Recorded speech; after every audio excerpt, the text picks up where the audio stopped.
Hello everyone, welcome to Digital 24 classes।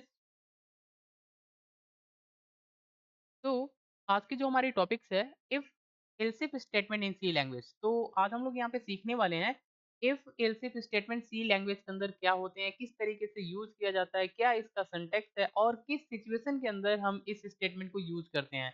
तो आज हम लोग ओवरऑल इन्हीं के बारे में स्टडी करने वाले हैं। तो चलिए हम लोग यहाँ पे देखते हैं if else if statement C language के अंदर क्या होते हैं।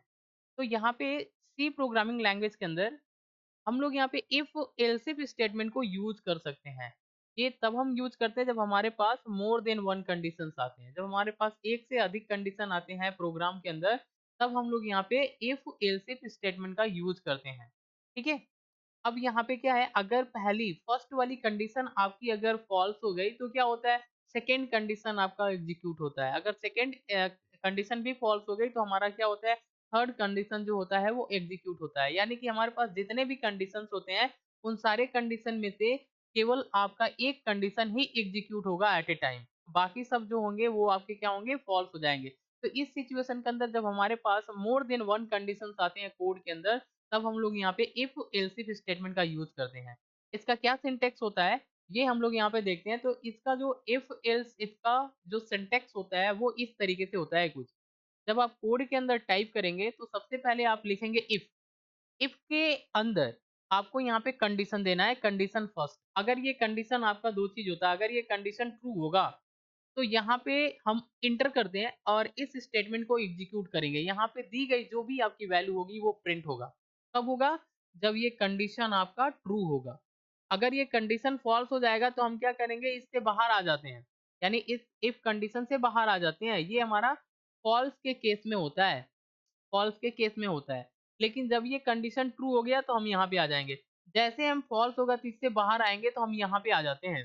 तो इस स्टेटमेंट के अंदर हम आएंगे तो इस तरीके से लिखेंगे एल्स इफ। तो देखिए यहाँ पे हमारा इफ हो गया और यहाँ पे एल्स इफ हो गया। तो यही हमारा स्टेटमेंट बनता है, क्या, इफ एल्स इफ स्टेटमेंट। ठीक है, इस तरीके से यूज करते हैं, पहले इफ लगाते हैं और यहाँ पे कंडीशन। अगर ये कंडीशन फॉल्स तो इस वाले कंडीशन के अंदर इंटर करते हैं एल्स इफ में। अब यहाँ पे हमारा कंडीशन नंबर सेकंड होता है। अगर ये कंडीशन हमारा ट्रू हो गया, कंडीशन ट्रू, तो हम इसके अंदर आते हैं और ये स्टेटमेंट हमारा एग्जीक्यूट होता है और यहाँ पे दी गई जो भी आपकी वैल्यू होती है वो प्रिंट होता है। अगर ये स्टेटमेंट फॉल्स हो गया, क्या हो गया, ये स्टेटमेंट फॉल्स हो गया, तब हम लोग यहाँ से क्या करते हैं, थर्ड वाले कंडीशन के अंदर आ जाते हैं। अब यहाँ पे क्या होता है, थर्ड कंडीशन के अंदर जो भी हमारा यहाँ पे दी गई वैल्यू होती है, यहाँ पर एल्स इफ इसके अंदर जो भी हमारी कंडीशन दी गई होती है, अगर ये कंडीशन ट्रू हो गया तो हम यहाँ पे आते हैं और इस स्टेटमेंट को प्रिंट करते हैं, अदरवाइज हम क्या करते हैं, बाहर आ जाते हैं।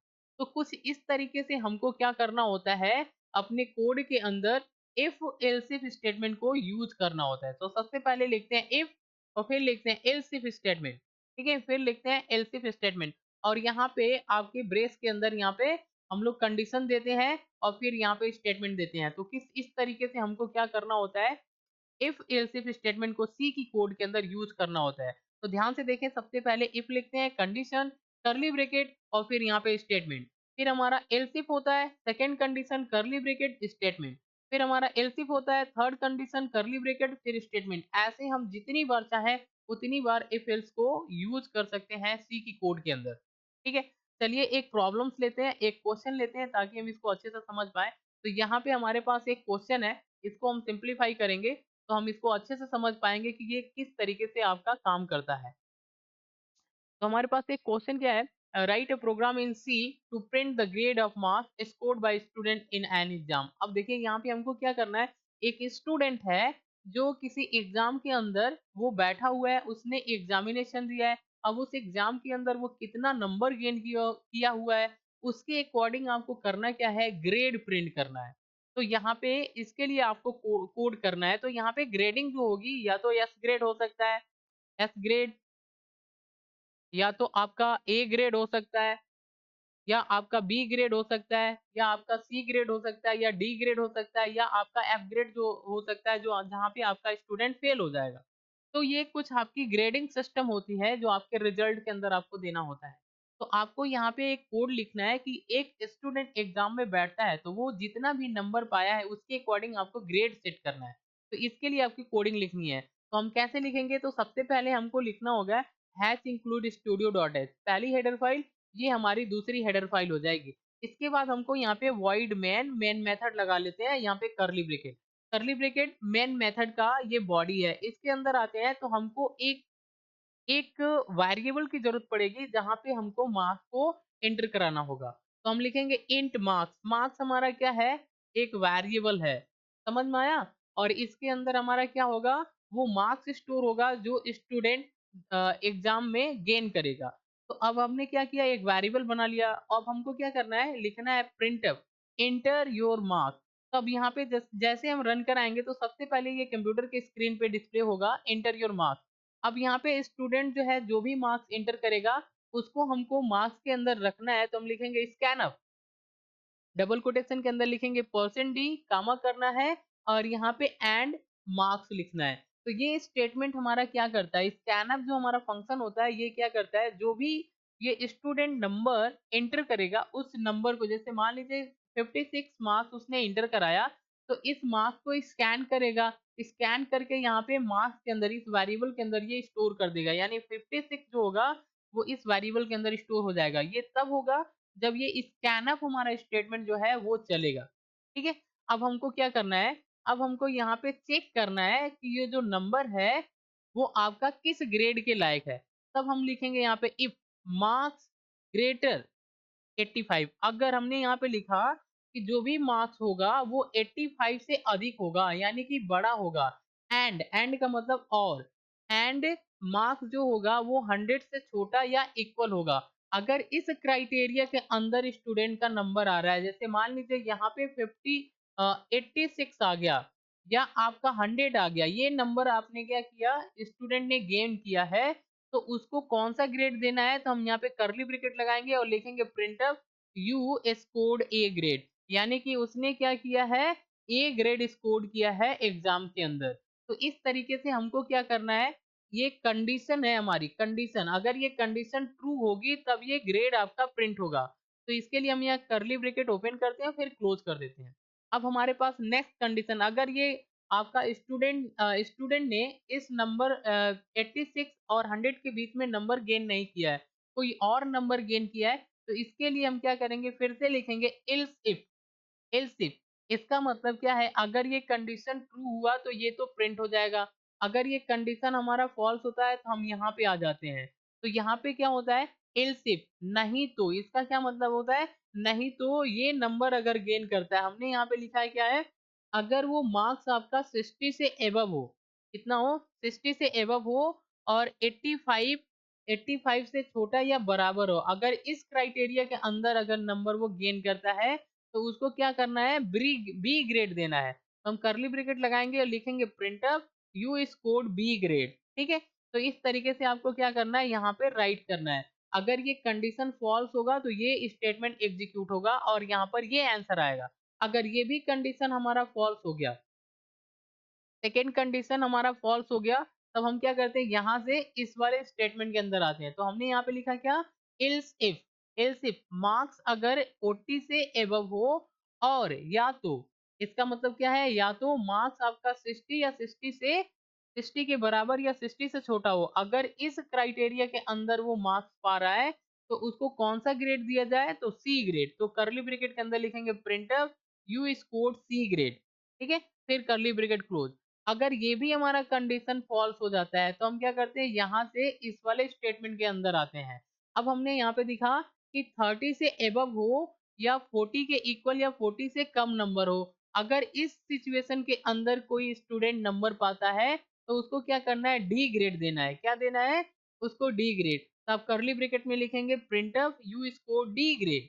अगर ये भी हमारा कंडीशन फॉल्स है, तब हम कहाँ जाएँगे? तब हम यहाँ पे जाएँगे एल्स स्टेटमेंट के अंदर। कहाँ पे जाएँगे? एल्स स्टेटमेंट के अंदर। अब यहाँ पे हमने इफ नहीं लगाया। इफ क्यों नहीं लगाया? क्योंकि हमको यहाँ पे कोई कंडीशन नहीं देना है। तो जब कंडीशन नहीं देना है तो हम इफ को नहीं लगाएँगे। तो हम यहाँ पे आएँगे एल्स के अंदर। अगर इसमें से कोई भी नंबर, यानी कि नंबर जो इस स्टूडेंट ने नंबर जो गेन किया है एग्ज़ाम के अंदर, वो क्या है? आपका 25 है या आपका 25 है या आपका 20 है। कुछ इतना नंबर गेन करता है तो वो स्टूडेंट क्या होगा? फेल हो जाएगा। तो इसके लिए एल्स के अंदर आते हैं और लिखते हैं printf sorry you are fail. तो इस तरीके से हमको क्या करना है, लिखना है। उसके बाद हमको यहाँ पे गेट्सियस लगाना है, क्लोज करना है और फिर यहाँ पे कर्ली ब्रैकेट। तो हम इस तरीके से क्या कर सकते हैं, ग्रेडिंग सिस्टम के लिए यहाँ पे कोड बना सकते हैं। तो देखिए यहाँ पर इसी तरीके से हम लोग यूज कर सकते हैं एल्स इफ स्टेटमेंट को एक सी लैंग्वेज के कोड के अंदर।